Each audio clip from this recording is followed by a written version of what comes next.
ভাই আজকের ভিতরে আমার একটা ফয়সালা করে দিতে হইব। ফয়সালা? কে এর ফয়সালা? কি এর ফয়সালা বুঝো না?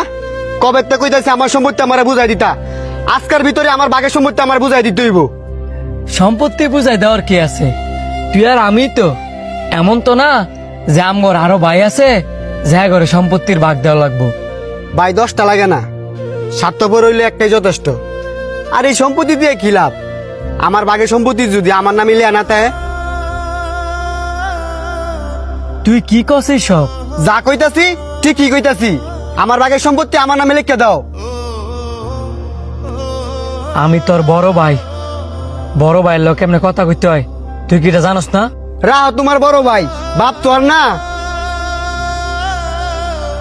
তুমি যেই বাপের ঘরে সন্তান, আমি এই বাপের ঘরে সন্তান হই। তুমি বয়সে বড় আর আমি বয়সে ছোট। তুমি বড় ভাই দেখে যে তোমার কাছ থেকে আমার সবকিছু চাই চাই নিতে হইব, এটা আমার পক্ষে আর সম্ভব না, কারণ আমার এখন বউ আছে। তোর বউ আছে দেখে কি হয়েছে? তোর বউ তো আমার ছোট বোনের মতো। আর সম্পত্তি, সম্পত্তি তোর কোনটা আমার কোনটা সব তো আম করই ভাবি দিয়ে গেছে দুই ভাই মিল্লা থাকবার লাগিয়া। তোমার মতন স্বার্থপরের লগে আমি থাকতে পারতাম না, কারণ তুমি চাও আমি তোমার কথা মতন চলি। আর নয়তো কবে ওই আমার সম্পত্তি আমার নামে লিখে দিল হইলে।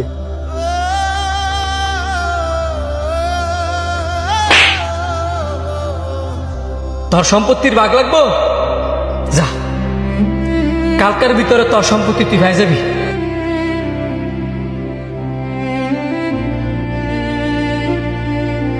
কিরে এন বই একলা কি করস?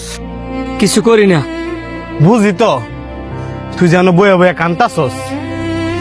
আচ্ছা আমি ইডুই বুঝলাম না, তুই তো তোর ভাইয়ের বাগের সম্পত্তি কবেই লিখে দিয়া লেছস, তো এটা আর কস না কেরে?